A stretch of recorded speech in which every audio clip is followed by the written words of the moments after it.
Olá a todos, como sempre, espero que estejam muito bem. Esta é a minha atualização sobre a situação da linha de frente no conflito na Ucrânia. E hoje temos muitas informações importantes para comentar. Vamos nos concentrar exclusivamente na linha de contato, pois nas últimas horas houve muita movimentação ao longo de vários pontos, principalmente, na verdade, quase que exclusivamente, na região de Donetsk, onde falaremos de diversos setores. Vamos abordar informações provenientes tanto de fontes russas quanto ucranianas, com alguns dados contraditórios. Também falaremos sobre uma zona defensiva que parece estar sob forte pressão e risco de colapso, mas que ainda resiste graças à bravura ucraniana. Além disso, trataremos de um contra-ataque localizado, não tão grande, mas potencialmente muito significativo por parte do exército da Ucrânia. Antes de começarmos, gostaria de lembrar que a melhor forma de apoiar este canal é se inscrevendo. Então, se vocês gostam do meu conteúdo e ainda não se inscreveram, clicar nesse botão de inscrição seria uma ajuda enorme para mim. Vamos direto ao que interessa: o front. Como de costume, começamos no sul e vamos subindo em direção ao norte. Para isso, vamos para a região sul de Donetsk, onde tropas russas relataram um novo avanço neste setor. Fontes como o Suryak Maps informam que o exército invasor russo conseguiu avançar em direção ao sul da localidade de Odratny. Agora, os russos estariam praticamente às portas dessa área, e é provável que comecem a lançar assaltos naquela direção. Esta zona de Odratny está localizada entre Bakatyr e Komar, os dois eixos principais de ataque por parte das forças ocupantes. Seguimos então para Bakatyr. E por que há aqui um símbolo de interrogação preto? Porque os relatos são extremamente contraditórios. Fontes ucranianas afirmam que o exército da Ucrânia lançou um contra-ataque bem-sucedido e conseguiu expulsar as forças russas de Bakatyr. Já fontes do lado russo alegam que Bakatyr caiu completamente sob seu controle. O interessante é que ambos os lados divulgaram imagens para sustentar suas versões. É aqui que a situação se complica, pois precisamos analisar cuidadosamente o que está de fato acontecendo. As imagens russas mostram tropas no noroeste de Bakatyr, o que pode ser confiável não por preferência pelas fontes, mas porque as imagens ucranianas podem ser mais antigas. Nessas imagens, os ucranianos aparecem realizando assaltos no sudeste de Bakatyr, o que indica que as tropas de defesa ucranianas têm controle bem mais amplo do que se imaginava naquela área. O exército ucraniano já esteve presente no sudeste da localidade há algum tempo. As tropas russas, por outro lado, nunca haviam aparecido no noroeste. Essa pode ser a explicação para a contradição. No entanto, há outra possibilidade. Talvez as forças russas tenham avançado no norte, enquanto os ucranianos contra-atacaram com sucesso no sul. Isso explicaria a presença simultânea de imagens de ambos os lados, que podem ser verdadeiras sem serem contraditórias. Portanto, como podem ver, ainda é difícil determinar exatamente o que está ocorrendo em Bakatyr. Por isso, vamos manter o ponto de interrogação, aguardando que, nas próximas horas, as fontes russas e ucranianas tragam mais clareza sobre essa situação crítica. O que é certo é que Bakatyr é uma localidade estratégica. Para os russos, seria essencial para ampliar sua zona de ocupação na região de Donetsk. Para os ucranianos, é um bastião importante de defesa. E a resistência continua firme. Subindo um pouco mais no mapa, precisamos falar da localidade de Nova Poltavka, onde há uma movimentação muito interessante. Lembramos que, semanas atrás, o exército russo fez uma ruptura significativa desde Tarsivka, em direção a Novelnivka. Paralelamente, começaram ataques em vários pontos, não apenas no norte. Foi quando surgiram combates em Alexandrópio, bem como em Malinivka, esta última capturada pelos russos após intensos combates. Nós já havíamos comentado a importância disso na batalha por Pokrovsk. Também havíamos noticiado que os russos entraram em Nova Poltavka pelo leste, mas depois disso não surgiu muita informação. Isso mudou nas últimas horas. Imagens e novos relatórios começaram a surgir, indicando que as forças russas avançaram significativamente ao redor de Nova Poltavka e conseguiram capturar a localidade. Essa informação é muito recente. Ao longo desta manhã e tarde, Essas imagens foram publicadas, acompanhadas de atualizações cartográficas de várias fontes. A última informação aponta que Nova Poltávka foi capturada, representando um ganho territorial de aproximadamente 15 km², segundo os mapas analisados. Esse avanço permite aos russos sustentar dois eixos ofensivos, um em direção a Novelnivka, para consolidar sua presença na região, e outro em direção ao oeste. Recentemente, os russos tomaram Malinivka, parte de um impulso contra Pokrovsk. Com a tomada de Nova Poltávka, podem tentar ampliar sua zona de ocupação e desbloquear novos ângulos de ataque, como na direção de Shevchenko-Pershi, próxima às atuais posições russas. O objetivo seria fortalecer as ofensivas contra Pokrovsk, cidade que os russos agora pressionam a partir do leste, o que não havia acontecido antes. No entanto, para mim, o ponto mais crítico da região neste momento não é Nova Poltávka, mas sim um pouco mais ao leste, nas localidades de Soria e de Staromikhailivka. Para contextualizar, o exército russo vem exercendo uma pressão enorme nessa direção. Após a captura de Alexandropil, eles alcançaram os arredores de Soria. Isso coloca as forças ucranianas em uma posição desafiadora, pois, se os russos conseguirem tomar Soria, as rotas de retirada e abastecimento entre esta localidade e Staromikhailivka ficariam comprometidas. Isso poderia dificultar a rotação e o fornecimento de suprimentos às tropas ucranianas. Mesmo assim, vale ressaltar que o exército da Ucrânia tem mantido uma resistência obstinada em Staromikhailivka. Apesar de as tropas russas terem conseguido penetrar parcialmente, não avançaram mais profundamente. Por isso, vem tentando flanquear a posição, buscando exercer pressão pelos lados, mas sem sucesso em romper as defesas firmemente estabelecidas pelos ucranianos. Em análises anteriores, já mencionamos que os russos pareciam ter controle de fogo sobre as rotas entre Soria e Staromikhailivka, o que complica ainda mais a defesa ucraniana.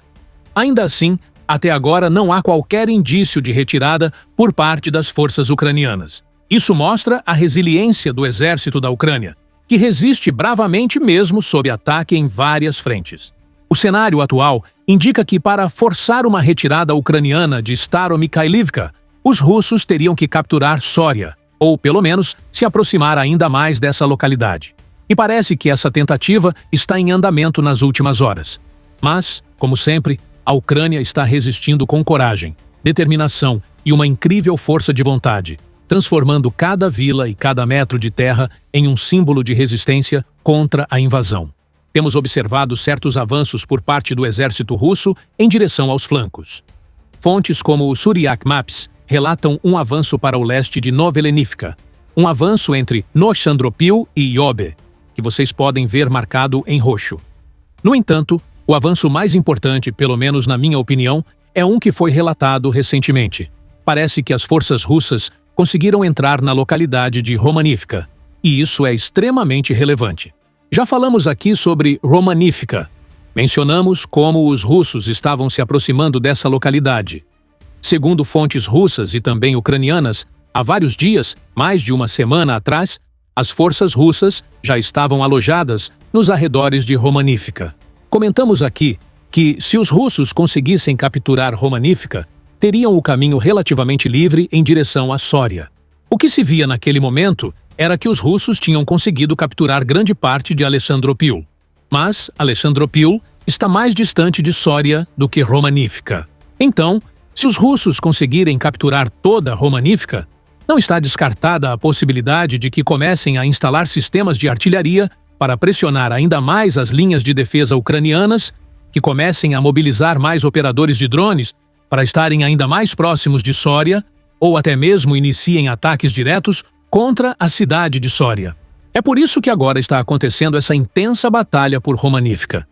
Se Romanivka cair, então muito provavelmente será estabelecido um verdadeiro cerco de fogo, de maneira mais total, por assim dizer. As forças ucranianas, não tanto dentro de Soria, mas ao sul da cidade e em todas essas posições entre Soria e Staromikhailivka, ficariam praticamente em uma situação muito difícil. Por isso, digo que este setor da linha de frente está, por assim dizer, se desestabilizando. Não apenas porque temos visto vários avanços sucessivos ao longo dos dias, mas também pelo fato de que as forças ucranianas estão cada vez mais próximas de ficarem completamente expostas, se, e somente se, os russos conseguirem capturar Romanivka. Agora vamos para outro setor do fronte. Não exatamente do outro lado, mas sim bastante distante ao norte. E precisamos falar sobre a localidade de Torsk. O que tem acontecido em Torsk nos últimos dias? Bem, parece que os russos reiniciaram sua ofensiva contra essa cidade. Eles lançaram diferentes ataques contra setores de Torsk e os combates nessa área têm sido bastante intensos. O Ministério da Defesa da Rússia, se não estou enganado, ou pelo menos algumas fontes russas, chegaram a afirmar que Torsk havia caído completamente sob controle russo. No entanto, isso foi desmentido rapidamente por outras fontes russas.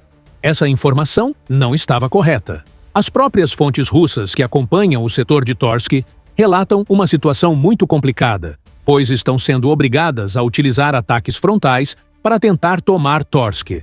E isso tem se mostrado extremamente difícil. Já comentamos diversas vezes aqui. A defesa de Torsk, feita pelo exército ucraniano, tem sido incrivelmente eficaz. Em várias ocasiões, os russos tentaram entrar em Torsk por diferentes ângulos ou se aproximaram da cidade e foram rejeitados. Eu me lembro de, há 2 anos, quando eram publicadas imagens de colunas russas se aproximando deste setor e também da localidade de Terny, e acabavam sendo repelidas pela defesa ucraniana. E algo semelhante parece estar acontecendo agora. Os russos em Torsk parecem não ter outra opção senão lançar ataques frontais, o que está sendo extremamente complicado para eles. Apesar disso, parece haver alguns avanços. A verdade é que não posso afirmar com certeza quais são, porque há informações contraditórias em diferentes fontes. Mas existe um avanço que foi confirmado recentemente, e o mais interessante é que não é um avanço russo. Trata-se de um avanço das Forças Armadas da Ucrânia, conforme relatam diversas fontes, incluindo o Surak Maps, e também fontes russas. Esse avanço aconteceu na zona entre Torsk e Sarishne. O exército ucraniano conseguiu recapturar um trecho relativamente pequeno deste setor. Mas por que isso é importante? Porque, por esse trecho, passa a estrada que liga Jampulvka a Torsk. E a perda de controle físico sobre essa estrada dificulta o movimento de tropas e recursos russos. Isso significa que as tropas russas dentro de Torsk, porque há posições russas dentro da cidade, estão completamente isoladas? Não. Existem outras rotas laterais, rurais, que podem ser utilizadas para chegar até Torsk. No entanto, esse contra-ataque ucraniano complica a situação para os russos. Provavelmente vai causar dificuldades no abastecimento. Não é uma virada crítica, mas é algo relevante, especialmente considerando que há uma ofensiva em curso nessa região. Então isso resume o que aconteceu no fronte nestas últimas horas. Quero voltar a destacar algo que venho comentando em vários vídeos recentes. O ritmo do fronte está acelerando e acelerando bastante. Já vimos que, somente no mês de maio, os avanços russos superaram os registrados em todos os outros meses deste ano, com exceção de março, se não me engano. Em março foram cerca de 500 quilômetros quadrados, conquistados pelo exército ucraniano. Temos visto poucas respostas visíveis, mas sim, alguns pequenos avanços ucranianos que acabam sendo significativos, como este em direção a Torsk. Ao mesmo tempo, parece que o exército russo voltou a intensificar suas operações ofensivas. Como já comentamos aqui, não apenas o ritmo dos avanços aumentou, como também a constância deles. Estamos vendo avanços sucessivos e profundos nas mesmas regiões da linha de frente. Não estamos mais vendo movimentações isoladas em pontos aleatórios, mas sim uma maior concentração de avanços focados em zonas como Toretsk, Pokrovsk, o sul de Konstantinivka especialmente, e também um pouco mais ao sul, nos arredores de Velika Novosilka. E ao que tudo indica, é isso que estamos começando a ver agora. Os eixos principais de avanço do exército russo para os próximos meses, durante a campanha de verão. Pokrovsk parece estar se consolidando como um objetivo, assim como o sul de Konstantinivka. Se tudo continuar como está, provavelmente continuaremos falando sobre esses setores por bastante tempo. Dito isso, também há informações muito importantes vindas de autoridades e fontes ucranianas. Os russos estariam preparando novas ofensivas. Muito tem se falado sobre a região de Kherson e também sobre a região de Sumi.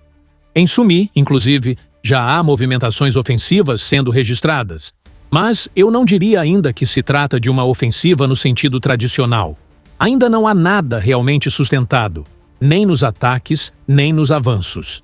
Por isso, é essencial estarmos atentos ao que pode acontecer nessas regiões, porque também existe a possibilidade de que esses setores da linha de frente passem a ser mais disputados em breve. Pelo que se pode perceber nas fontes disponíveis, parece que algo grande pode estar para acontecer. Ou seja, podem surgir novos eixos de ataque, ou os recursos utilizados nos eixos que já estão ativos podem aumentar significativamente.